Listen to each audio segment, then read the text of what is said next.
So Kia has come a long way in quite a short space of time. A brand once famed for its forgettable runarounds went electric and transformed itself into one of the most exciting car brands in the world.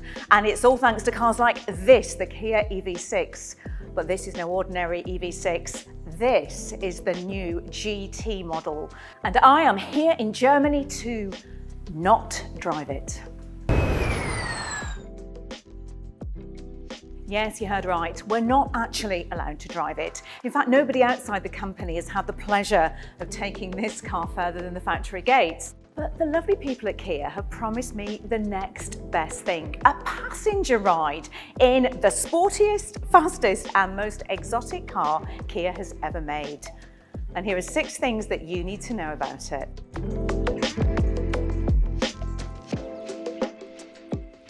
So I think before we get started, let me introduce you to Albert Biermann, who's our driver for the day.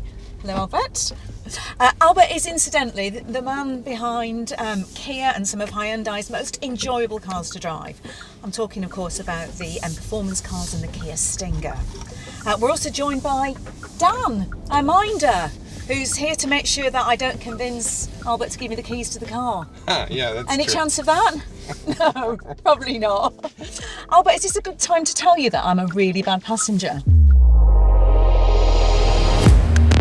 So it's not easy to find an open stretch because it's all the traffic and we don't want to go too crazy. But now we are ready 220 and then we make 230 and it just keeps going. Yeah, 256. Yeah. 256.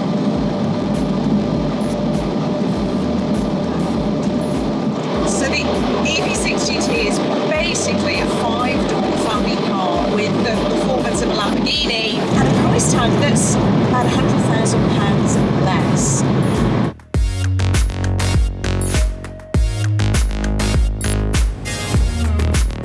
Now the EV6 GT comes with loads of very large numbers. So underneath the floor, it's the same 77.4 kilowatt hour battery that Kia offers in the standard EV6, plus a motor at the rear and the front.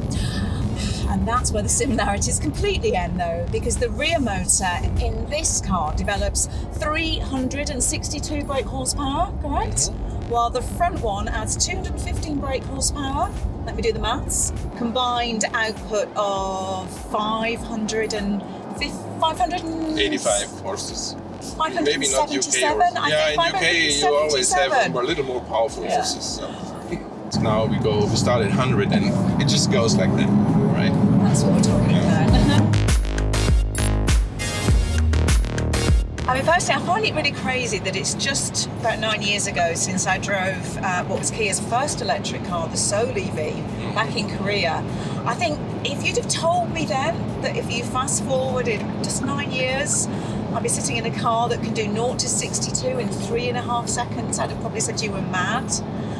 But I think this car is the perfect answer to anyone who says that electric cars can't be fun, they don't have a personality. But it also shows that you can do that at a relatively affordable price, which for me is the really exciting bit about this car. Now, thankfully, Kia has fitted the GT with an equally over-engineered braking system. So to rein in all of that power, the GT has brake discs that are the size of dustbin lids, and I'm happy to report they work very, very well.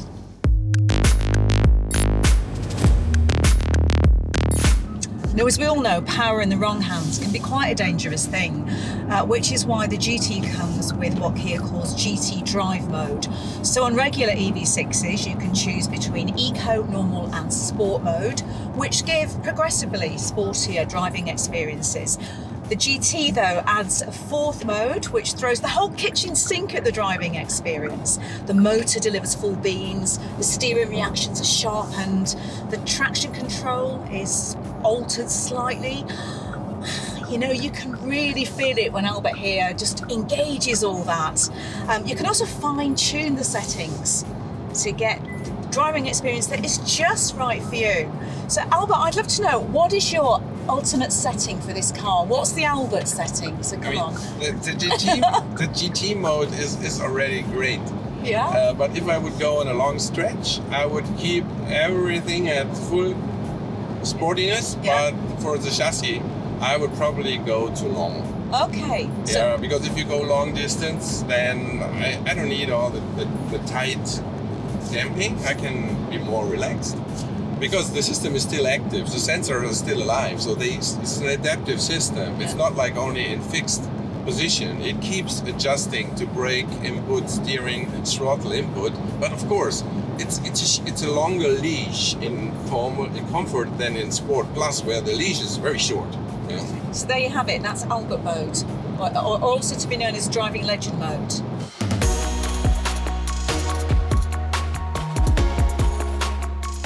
Now, if you're already familiar with the standard EV6, then you'll probably already know about its party trick when it comes to charging.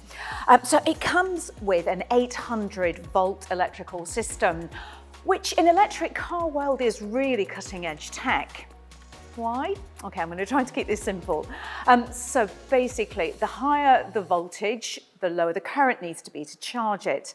A lower current means less heat is generated, which means you can add energy into the battery at a much higher rate.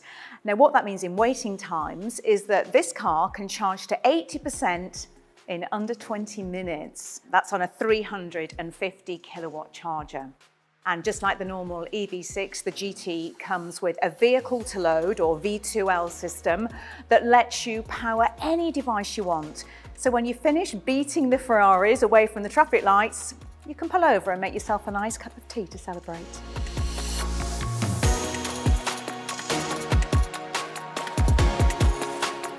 Now, the good news is that the EV6 GT isn't a concept car or a one-off to go racing or rallying with. You can have the keys to one of these by the end of the year for the not insignificant sum of £58,295. Look, we know that's clearly a lot of money, and it is actually more than Kia has ever charged for one of its cars. But we need to put that into perspective. So in terms of bang per buck, we don't think there is anything to beat the EV6 GT. Look, the Tesla Model 3 Performance, that can match it with acceleration, but it will cost you £1,700 more. The Porsche Taycan Turbo is fractionally quicker to 62 miles per hour, but it costs so much you could actually buy 2 of these and still have some change left over. And of course, we will be at the front of the queue when it lands in the UK this year, hopefully early summer.